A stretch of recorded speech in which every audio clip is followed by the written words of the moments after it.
Vivid verses. It was a Thursday, not a Friday, not a weekend, a Thursday, which matters because I had worked 11 hours that day. 11 hours at a job I'd taken 18 months earlier specifically because it offered stability, the kind of stability I decided I wanted to build a life around.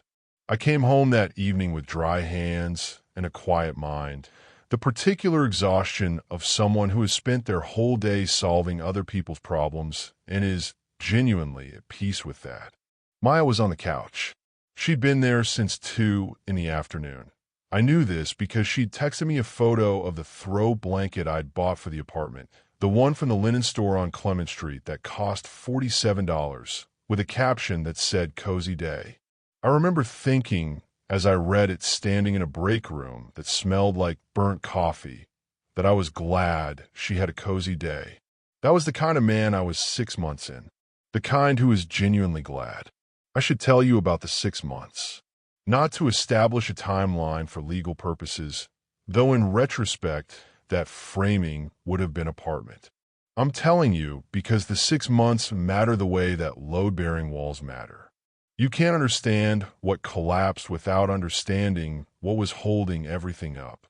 I had met Maya at a friend's birthday dinner in October. A long table at a Thai place on Valencia, too many people, too much noise, and her sitting at the far end laughing at something I couldn't hear. She was funny when you got close enough to hear her. She was warm in the specific way that makes you feel like you've been cold your whole life and didn't know it. We exchanged numbers. We texted for 2 weeks before the first date, which I paid for, and the second, and the third, and by the fourth we'd stopped calling them dates because they become simply the shape of our weeks together. I had reorganized my life around her. Not dramatically, not in the way people describe as losing themselves. I mean, I had made room. I rearranged my Sundays. I stocked the refrigerator differently. I learned that she took her coffee with oat milk and that she was afraid of bridges in a way she found embarrassing. So when we drove over the Bay Bridge, I would talk continuously about anything until we reached the other side. Small calibrations. The slow, patient architecture of caring about someone. I was the kind of boyfriend who remembered, who showed up, who, on a Tuesday in January, drove 40 minutes to her sister's apartment to pick up Maya's prescription because Maya had a migraine and couldn't drive, and then stopped for soup, and then sat with her in the dark for 3 hours watching nothing in particular because the screen was too bright. That was the 6 months. Patient, present, consistent. So when the knock came on a Saturday afternoon in April, I was in the kitchen. I was making lunch. I remember this specifically because I was slicing an avocado, and I stopped mid-slice, and I never finished it, and it sat browning on the cutting board for the rest of the afternoon like a small monument to the moment before. Maya answered the door. I heard voices, hers, and then another woman's, higher and tighter, and then a sound I hadn't expected. The particular sound of a small child, not crying, not laughing, but just present, making the soft ambient noise that toddlers make when they exist in a space. I walked out of the kitchen. The woman at the door was perhaps 28. She was carrying a bag on one shoulder and holding the hand of a child who was maybe 18 months old, maybe 2 years. I'm not a good judge of toddler ages, and in that moment, I wasn't trying to be. The child had Maya's eyes. I registered this the way you register a fire alarm, not as an analysis, but as a fact that requires immediate processing. Maya had gone pale. Not pale like she was surprised. Pale like she was caught. The woman's name, I would learn, was Danny. She was calm in the way that people are calm when they have been preparing for a scene and have decided they will not be the one to make it. She said she was sorry to come to the apartment. She said she tried calling. She looked at Maya the way someone looks at a person they've spent a long time being disappointed by. The child's name was Ines. I looked at Ines. I looked at Maya. And Maya finally said it in a voice that was trying very hard to be casual and only succeeded in being small. You're overreacting. She doesn't even mean anything. She was talking to Danny, I think. or possibly to me. The sentence was doing too much work to belong to just one conversation. It was meant to flatten the moment, to make the thing on the doorstep manageable, to suggest that a woman holding a child with Maya's eyes was a minor administrative issue rather than the specific, structured unraveling of everything I thought was true. I let it breathe. I looked at Ines for a long moment. Ines looked back at me with the complete indifference of very small children who do not yet understand that they are standing inside other people's catastrophes. And I stepped back from the door and I said, "Come in. I'll make tea." I filled the kettle. I set on the burner. I got out 3 mugs, thought about it, got out a small cup for Ines, filled it with water from the tap, and placed it on the coffee table at child height. Danny sat on the couch. Ines climbed up next to her and began systematically removing the decorative pillows, which I had bought in November at a shop in Mission because Maya had said she liked the color. Maya stood near the hallway. She had not yet sat down. People who are guilty rarely sit comfortably. While the kettle heated, I did what I always do when I need to understand something. I went quiet and I counted. Not loudly, not performatively. I stood at the kitchen counter and I thought through the last 6 months the way an accountant thinks through a ledger, looking not for emotion, but for pattern. Maya had told me, in our 2nd week of dating, that she had ended a relationship before we met. She used the past tense without hesitation. The relationship had been with someone she'd met through a mutual friend, she said. It had been complicated. It was over. She was clear about this. I had believed her the way you believe someone when they look you in the eye over a candlelit dinner and speak in declarative sentences. I thought about the Tuesday in November when she'd said she was at her friend Priya's birthday and hadn't come home until 2 in the morning. I had been asleep by then and had simply registered her presence beside me when I woke at 3. I had not questioned it. I had no reason to question it. I thought about the weekend in February when she'd taken a trip to see her college friends in Los Angeles. She'd gone alone. I had driven her to the airport.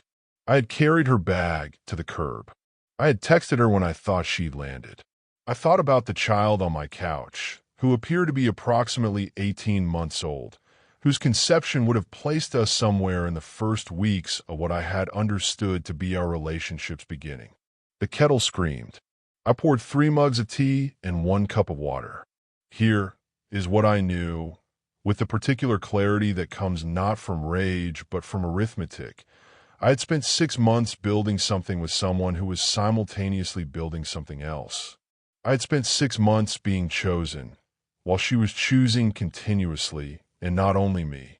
The $47 throw blanket. The 40-minute drive for prescription medication. The soup. The hours in the dark talking about nothing because the screen was too bright. The way I had rearranged my Sundays. The architecture of all that patient caring, constructed on a foundation she had deliberately concealed from me. I carried the mugs to the living room. I sat down across from Danny, who looked at me with an expression I recognized only later as something close to pity, which I found at the time confusing and have since come to understand entirely. Maya was still standing in the hallway. I said, "Maya, sit down, please." She sat down. I looked at Danny. I said, "Tell me what you came to say." Danny did not waste words. She had been with Maya for 2 years before I appeared. They had not broken up. They had, by Danny's account, been in a period of working through things. Danny's phrase, delivered with the flatness of someone who has since revised her interpretation of what that period actually was. Ines had been born in October, 3 months after Maya and I met. Danny had been pregnant when Maya and I had our first date. Maya had known this. I let the silence sit after that last sentence. Ines knocked a decorative pillow off the couch and said something that might have been a word. I turned to Maya. I said, in a voice that was, I want to be precise here, conversational, "Is that accurate?" Maya said, "It's more complicated than that." This is the sentence I have replayed more times than any other, not because it surprised me, but because of what it revealed. It's more complicated than that. Is not a denial. It is not a correction. It is a request for the listener to make room for a complexity that, when you examine it, exists primarily to absorb accountability. I recognized it immediately as a structural problem, not a factual one. I said, "Which part is inaccurate?" She did not answer. She looked at her hands. I turned back to Danny. I said, "I didn't know. I want you to know I didn't know." Danny said, "I know you didn't." Ines had found the TV remote and was pressing buttons. I reached over carefully, not wanting to startle her, and placed the remote on the side table. She looked at me with Maya's eyes and then went back to examining the throw pillow she'd claimed as territory. The $47 blanket was currently functioning as her floor. I looked at Maya. She was crying now, not dramatically, quietly, in the way that suggests the person has decided that their tears are the appropriate offering for this moment. I have always found this particular emotional maneuver instructive because it repositions the person who has caused pain as the one most visibly experiencing it. I said, "I'm not going to yell." She looked up. I said, "I'm not going to yell, and I'm not going to say anything I'll regret, and I'm not going to do anything that makes this harder for Danny or for Ines. But I need you to understand that it's complicated is not something I'm going to accept as an explanation. When you have time, and when she's gone, I want the actual story. All of it. In order." Maya said, "I can't explain." I said, "Not right now. Right now, I'm talking to Danny. This is the moment I want to be careful about, because it has been described to me later by people who weren't present in ways that flatter no one. I was not cold because I had ceased to feel. I was cold because I had decided, in the time it took a kettle to boil, that the only version of myself I was willing to be in that room was the one that Ines could someday, hypothetically, be told about without anyone feeling ashamed. That is the standard I set for myself on a Saturday afternoon in April, standing in my own kitchen. I asked Danny if she needed anything, if she had support, if there was a practical conversation she'd come to have about Ines, about the future, about what she needed from Maya, not from me, but from the person actually responsible. Danny said she mostly needed Maya to show up, to be present, to stop deciding that parenting was something you did on a schedule that suited your other obligations. I said, "That sounds reasonable." Maya said, "I've been trying." I said, "Let her finish." Danny finished. It took about 4 more minutes. I listened. I asked 1 or 2 clarify questions. I did not perform sympathy. I was not in a position to perform anything, but I was, I think, genuinely present in the way that you could be with a stranger when you both just realized you were sitting inside the same deception, looking at the same evidence. When Danny stood to leave, Ines held out the remote control to me like a gift. I took it gravely, as though it were a meaningful object, which made Ines laugh. I showed them out. I closed the door. I came back to the living room and sat down across from Maya. I said, "We'll talk when she leaves." And then I said, "She's gone. Start from the beginning." What followed was 2 hours of information arriving in the wrong order, being reordered, corrected, supplemented, walked back, and resupplemented. I want to give you the accurate version, which is not the version Maya told that afternoon, but the version that assembled itself slowly from that conversation, and from several subsequent ones, like a structure being built from salvage material. Maya and Danny had been together for 2 years. It had been a real relationship, not a casual situationship, not a vague entanglement. A relationship with shared plans, a lease on a new apartment they'd both been considering, a child they had discussed, and then, in Danny's case, decided to have. Maya had begun pulling away when the pregnancy became real. She had not ended things. She had simply become less available, a maneuver that she had apparently mastered, The art of retreat without declaration that leaves the other person holding all the emotional paperwork. She had met me at the birthday dinner in October. Danny was 4 months pregnant. She had dated me. She had been, by every account I had access to, fully present in our relationship while being only partially present in her other one. This was not, she would eventually tell me, because she didn't care about Danny. It was because she was afraid. She had been afraid that if she ended things cleanly, she would have to face what she was actually doing, choosing herself over a pregnant partner, and that facing it would require a kind of self-reckoning she wasn't ready for. I said, "So you chose to have both instead?" She said, "It wasn't like that." I said, "Tell me what it was like." She couldn't, or she did, and the telling was so wrapped in the language of her own confusion that it functioned less as explanation than as elaboration of confusion. I listened to all of it. I did not interrupt. I did not raise my voice. I asked questions when I needed to, precise, specific questions, and I listened to the answers the way you listen to testimony you're deciding whether to credit. When she finished, I said, "Thank you for telling me." She looked surprised. People always look surprised when honesty is received without punishment. It makes them briefly think the punishment is coming later and in a different shape. I said, "I want you to understand something. What you did to Danny is between you and Danny. What you did to Ines, the choosing and the not choosing, that's something you have to live with and address. That's not my jurisdiction." I picked up my mug of tea. It had been cold for an hour. I said, "What you did to me is that you let me build something on false ground. You let me make decisions, real decisions, about time and investment and emotional exposure, based on information you knew was wrong. And when I say overreacting, which is what you said this afternoon, I want you to understand that phrase will stay with me for a very long time." She said, "I said that to Danny." I said, "I know, but you said it in my doorway about a child in front of me, and I heard it, and I'll tell you what I heard. I heard someone whose first instinct, when the truth arrived, was to manage the truth rather than face it." She was crying again. I waited. I said, "I'm not ending this conversation in anger. I'm ending it with a question, and I want you to think about it overnight. The question is, what version of yourself did you think you were protecting? Because whatever it is, that version, the one that needs to protect itself by keeping other people in the dark, that's the version I need to decide whether I can be in a relationship with." I stood up.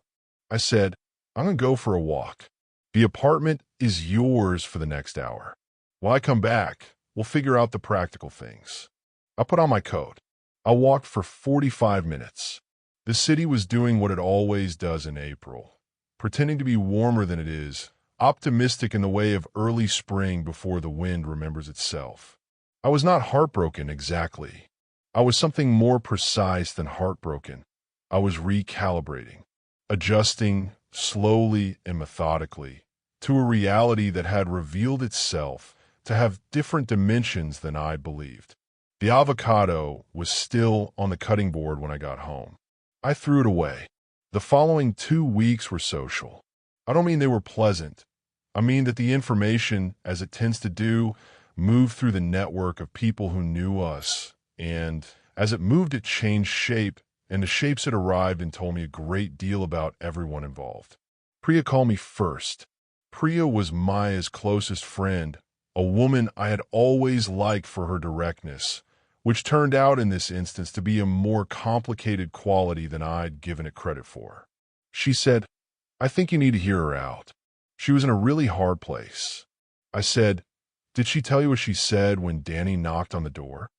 Priya went quiet. I said, "She said, 'You're overreacting. She doesn't even mean anything.' About a woman holding an 18-month-old child in my doorway." Priya said, slowly, "I didn't know she said that." I said, "I know. People rarely tell the stories where they're the difficult part." Priya was quiet for a moment. Then she said, "That's not okay." I said, "No." She said, I'm going to call her. I said, that's between you two. I just wanted you to have the full information. Maya's sister, Celeste, texted me. She said she thought I was being too rigid.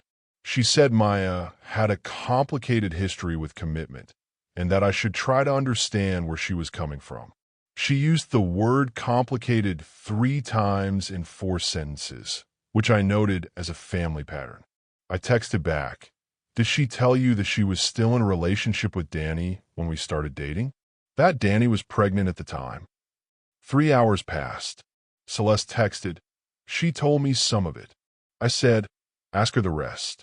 Celeste said, I'm sorry. I didn't have the full picture. I said, most people don't. That's been the consistent theme. My friend Marcus called to check on me, not to advocate for Maya, but because Marcus has known me for 11 years and understands the difference between being fine and performing fine.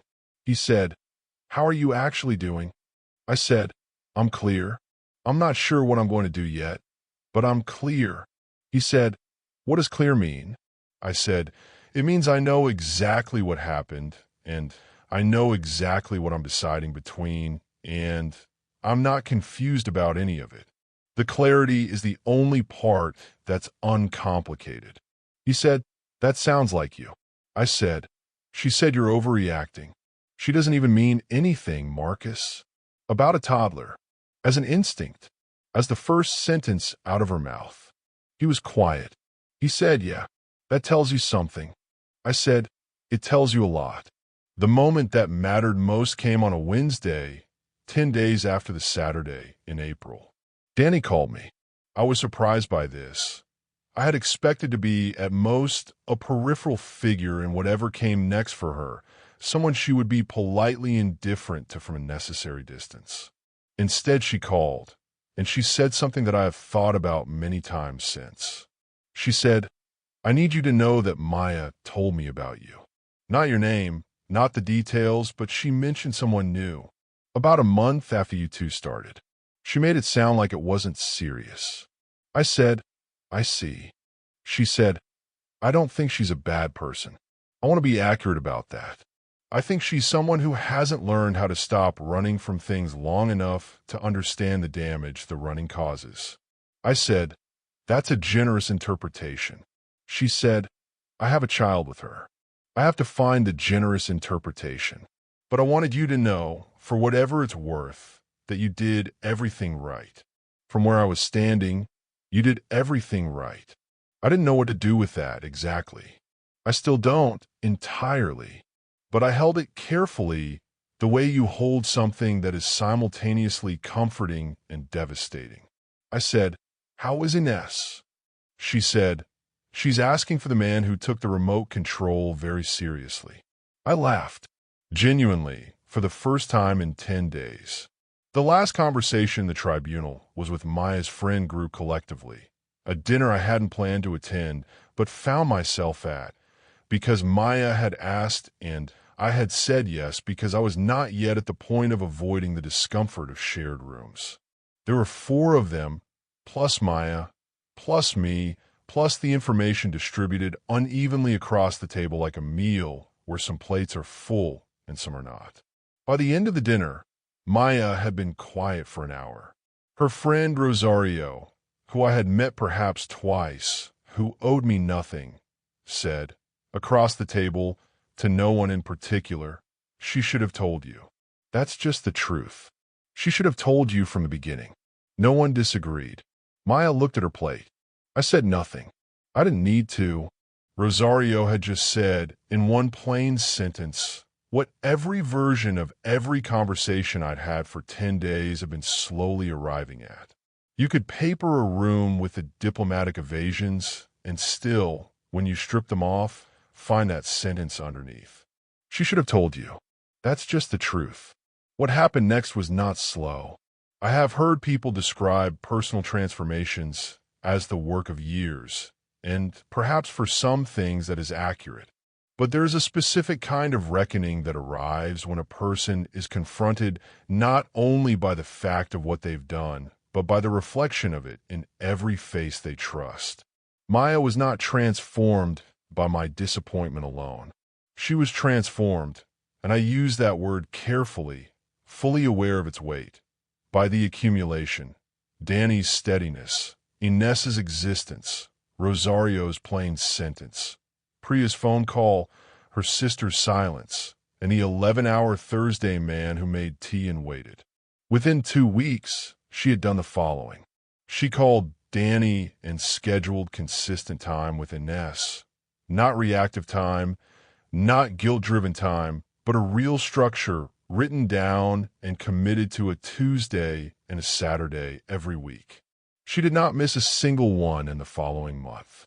She told me the complete story, not the version calibrated for my sympathy or organized around her fear, but the version that began with "I was wrong to do this" and ended there too, without detours through complexity or context-seeking or the language of circumstance. It was the clearest thing I had ever heard her say, and its clarity was the evidence I needed that she was capable of it.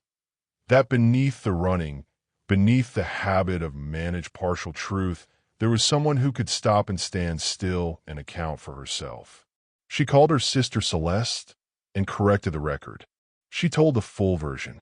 I know this because Celeste called me afterward and said only, "I owe you an apology for my text." I told her she didn't. She said she did. We left it there. She stopped using the word complicated as a load-bearing structure. This sounds like a small thing. It was not a small thing.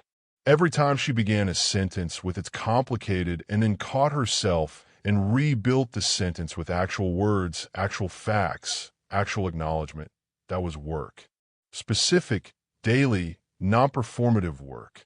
She entered therapy, not because I asked her to, because Priya had told her in the call after our conversation that running from things leaves marks not only on the people you run past, but on yourself, and that at some point the only useful direction is in. And finally, and this is the thing I keep returning to, she said something to me on a Sunday morning 3 weeks after the Saturday in April, while we were sitting at my kitchen table with coffee she had made, in a version of our Sunday morning that was smaller and more careful and more honest than the ones that had come before it. She said, "I said you're overreacting. She doesn't even mean anything." And that sentence, the fact that it came out of me that fast, that cleanly, without any effort, that's what I've been sitting with. Not the thing I did to you. Not even the thing I did to Danny. The sentence, because it tells me what I thought management looked like. And I don't want to be a person who manages people. I owe my coffee. She said, "You were right. About all of it. Everything you waited to say, you were right." I said, "I know." She looked at me. I said, "I'm not saying that to be unkind. I'm saying it because the part one need you to believe is not that I forgive you. I do, or I'm working toward it, which is the honest answer. The part one need you to believe is that knowing I was right was never the point. The point was that you had to arrive at the same knowledge on your own. You can't hand someone understanding. They have to earn it by standing in the full truth of what they did without anyone softening the light." She said, "That's what you were doing, wasn't it? When you made tea, when you waited?" I said, "Yes." She said, "It was the clearest thing I've ever heard." And I thought, yes, clarity doesn't always arrive as words. Sometimes it arrives as a kettle boiling. Sometimes it arrives as a man who carries 3 mugs and 1 small cup of water for a toddler he's never met, and sits across from the truth and waits for everyone in the room to see it at the same volume he does. Here's what I know now, on the other side of that April. The most devastating thing you can do to someone who has decided that management is love, who has organized their entire emotional life around the art of keeping people from seeing the complete picture, is to see the complete picture, say nothing that isn't true, and wait.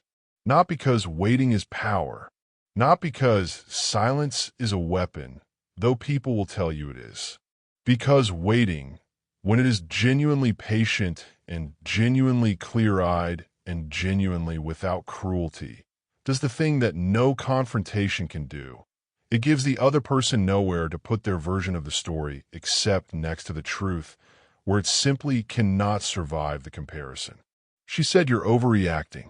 She doesn't even mean anything at the door, and that sentence followed us through every room of the next 3 weeks, bouncing off every wall, getting quiet or not because anyone stopped hearing it, but because the truth kept getting louder, and eventually the truth doesn't need you to say anything on its behalf. Ines is doing well by every account I have. She gave me the remote control very seriously, and I have not forgotten that. Some gifts arrive in the strangest hands. Thanks for listening.